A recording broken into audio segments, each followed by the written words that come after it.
بسم اللہ الرحمن الرحیم۔ السلام علیکم۔ آج میری طبیعت ذرا سی خراب ہوئی تو میری ساس کہنے لگیں، چلو بیٹی تمہیں ڈاکٹر کے پاس لے چلوں، لگتا ہے کہ تمہیں ڈاکٹر کے پاس جانے کی سخت ضرورت ہے۔ اماں کے کہنے پر میں تیار ہو گئی۔ وہ مجھے ڈاکٹر جمیلہ کے پاس لے گئیں، جنہوں نے میرے کچھ ٹیسٹ وغیرہ کیے، پھر بولیں تمہارا الٹرا ساؤنڈ کرنا پڑے گا۔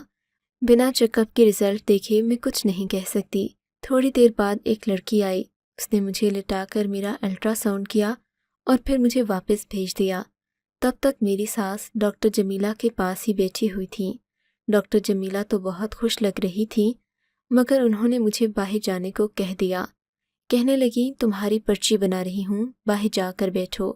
ساس میری اندر ہی رہ گئیں، شاید وہ محترم تھیں اسی لیے ان کو باہر نہ بھیجا۔ کافی دیر انتظار کرتی رہی، پھر ساس نے مجھے اندر بلایا۔ میں گئی تو ڈاکٹر کا چہرہ اترا ہوا تھا۔ مس ماہم، کیا آپ کو بچپن میں کچھ چوٹ وغیرہ لگی تھی؟ نہیں ڈاکٹر صاحب، ایسا کیوں کہہ رہی ہیں آپ؟ اس لیے کہ آپ کے لیے ایک بری خبر ہے۔ وہ کیا؟ میں نے پریشان لہجے میں پوچھا۔ وہ یہ کہ آپ کبھی بھی ماں نہیں بن سکتی۔ آپ میں بچہ پیدا کرنے کی صلاحیت موجود نہیں ہے۔ یہ ایک پیدائشی نقص ہے جس کے بارے میں آپ کو تفصیل سے نہیں سمجھا سکتی۔ بس اتنا کہوں گی کہ آپ میں بچے پیدا کرنے والا نظام موجود نہیں۔ ڈاکٹر صاحبہ کی بات سن کر میرے تو دل میں جیسے کچھ ٹوٹ سا گیا تھا۔ میں نے سوچا نہیں تھا کہ زندگی اتنی بڑی محرومی لیے میرے سامنے کھڑی ہوگی۔ میں وہیں پر بیٹھ کر رونے لگی، آنکھوں سے ٹپ ٹپ آنسو بہنے لگے۔ میں نے آصف سے محبت کی شادی کی تھی، اب وہ اپنی ماں کی سنتے تھے۔ وہ کہتے کہ میری ماں جو بھی کہیں ان کی بات ٹالنا نہیں۔ اب مجھے لگ رہا تھا کہ اس گھر میں میری کوئی جگہ باقی نہ رہے گی۔ جب اولاد ہی پیدا نہیں کر سکتی تو پھر مجھ جیسی عورت کا آصف کی زندگی میں کیا کام؟ ان کی ماں کو تو بچوں سے محبت تھی۔ میں وہیں بیٹھی رونے لگی۔ دل چاہ رہا تھا کہ زمین پھٹ جائے اور میں اس میں سما جاؤں، یہ آنکھ ہمیشہ کے لیے بند ہو جائے۔ رو رو کر دل ہلکا ہوا تو ساس نے تسلی دی، بیٹی فکر کیوں کرتی ہو، میں تمہارے شوہر کو کچھ نہیں بتاؤں گی۔ ساس کے اس رویے پر میں حیران رہ گئی۔ ویسے تو وہ بہت کرخت عورت تھیں، مگر آج ان کا رویہ ہمدردانہ تھا۔ پھر کچھ وقفے کے بعد بولیں، بیٹی اگر تم کہو تو میں تمہیں رشیدہ بیگم کے پاس لے جاؤں۔ جانتی ہو رشیدہ کے پاس جتنی بھی بانجھ عورتیں آتی ہیں نا، ان کے ساتھ کوئی نہ کوئی مسئلہ ہوتا ہے، بچے پیدا نہ کر سکیں یا پھر بچے مرے ہوئے پیدا ہوں۔ رشیدہ کی دوائی سے سب ٹھیک ہو جاتا ہے۔ وہ صرف 7 گولیاں دیتی ہے بیٹی، اور اس کے بعد تمہارے گھر میں مانو خوشخبری پکی۔ یہ ڈاکٹر موئے تو جھوٹ بولتے ہیں، ان کو تو بس اپنا پیسہ کمانا ہے۔ اس ڈاکٹرنی کا خیال ہوگا کہ میں تیرا مہنگا علاج کرواؤں، تبھی یہ ایسی باتیں کر رہی ہے۔ مگر تو فکر نہ کر، میں تجھے رشیدہ کے پاس لے کر جاؤں گی۔ اس کی گولی کھا کر تو ایک نہیں کئی بچے پیدا کرے گی۔ ساس کی بات سن کر میں خوشی سے کھل اٹھی۔ انہوں نے بتایا کہ وہ اپنی بیٹی راحیلہ کو بھی اسی کے پاس لے کر گئی تھیں، اور رشیدہ بیگم کی 7 گولیاں کھانے کے بعد وہ اسی مہینے حاملہ ہو گئی تھی۔ میرے دل میں امید کی کرن جاگ اٹھی۔ شام کو اماں نے کہا تھا کہ میرے ساتھ رشیدہ بیگم کے پاس چلنا۔ میں بے چینی سے شام کا انتظار کر رہی تھی۔ شام ہوئی تو ساس نے مجھے چادر اوڑھنے کا کہا۔ ہم لوگ دونوں رشیدہ بیگم کے آستانے نما گھر پر چلی گئیں۔ رشیدہ بیگم کے پاس واقعی کافی عورتیں بیٹھی تھیں۔ ان عورتوں میں سے 4-5 کے ساتھ میں نے بات کی تو پتہ چلا کہ وہ بھی رشیدہ بیگم کی 7 گولیوں سے ٹھیک ہوئی ہیں، اور یہ کہ ان کے بچے بھی پیدا ہوئے۔ یہ سن کر میری تو ساری فکر جاتی رہی کہ جب اتنی عورتوں کا علاج ہو چکا ہے، میری تو شادی کو ابھی صرف 2 مہینے ہی ہوئے ہیں۔ بہرحال رشیدہ بیگم کے پاس گئی تو انہوں نے شفقت سے مجھے دم درود کیا اور پھر 7 گولیاں مجھے دے کر بولی، بیٹی یہ گولیاں پابندی سے کھا لینا، ان میں سے ایک بھی چھوٹنے نہ پائے، اور ہاں ساتھ میں جو دعائیں بتا رہی ہوں وہ لازمی پڑھنا۔ انہوں نے گولیاں مجھے تھماتے ہوئے کہا، مگر میرے ہاتھ سے گولیوں والا شاپر میری ساس نے لے لیا۔ کہنے لگی میں سنبھال کر رکھوں گی، تجھے گولیوں کا نہیں پتہ، یہ ایک حساس چیز ہے جس کی حفاظت میں خود کروں گی۔ مجھے اپنی ساس پر اس لمحے بڑا پیار آیا کہ کس قدر خیال رکھنے والی ہے وہ، ورنہ تو عورتیں اپنے بیٹوں کی دوسری شادی کروانے پر تلی ہوتی ہیں، کبھی بھی اپنی بہو کے کسی نقص کو برداشت نہیں کرتیں، جبکہ میری ساس مجھے خود ڈاکٹرز کے پاس لیے پھر رہی تھیں۔ گھر آ کر میری ساس نے مجھے ایک شاپر تھمایا جس میں سفید رنگ کی چھوٹی چھوٹی گولیاں تھیں اور یہ تعداد میں 7 تھیں۔ کہنے لگیں، میں روزانہ رات کو تمہیں دودھ لا کر دوں گی، تم دودھ کے ساتھ یہ گولیاں کھا لینا اور خبردار اس کے بعد بستر سے مت اٹھنا، سیدھی سو جانا، جانتی ہو نا دوا کے اثر کرنے کے لیے سونا ضروری ہے۔ جی سمجھ گئی، میں نے سعادت مندی سے سر جھکا لیا۔ میری ساس کمرے سے چلی گئی تو میں بیٹھی سوچنے لگی کہ اللہ نے مجھے کس قدر مہربان عورت عطا کی ہے جو بالکل ماں جیسی ہے۔ تھوڑی دیر بعد آصف آ گئے۔ میں نے ان سے اس بات کا ذکر نہیں کیا، وہ بھی کچھ نہ بولے، جیسے انہیں میری کسی چیز سے غرض ہی نہ ہو۔ البتہ جب یہ پتہ چلا تھا کہ میں کبھی ماں نہیں بن سکتی تو ان کے چہرے پر ناگواری کے تاثرات ضرور دیکھے تھے۔ اسی رات میں نے ایک سفید گولی منہ میں رکھ لی، مگر منہ میں گولی رکھتے ہی میری طبیعت خراب ہونے لگی۔ ایسا لگا جیسے میں نے کوئی عجیب زہریلی چیز کھا لی ہو، مگر پھر اپنی اولاد کے لیے مجھے اتنا تو کرنا ہی تھا۔ میں نے بڑی مشکل سے یہ گولی اپنے حلق سے نیچے اتاری۔ اب بس انتظار کر رہی تھی کہ کب یہ مرحلہ گزرے اور کب میں اپنے شوہر کو خوشخبری سناؤں۔ یوں ہی 2-3 دن خیریت سے گزر گئے، مگر میں ایک بات سے سخت پریشان تھی۔ میں جب بھی صبح اٹھتی میری قمیص پر کالے رنگ کے داغ لگے ہوتے۔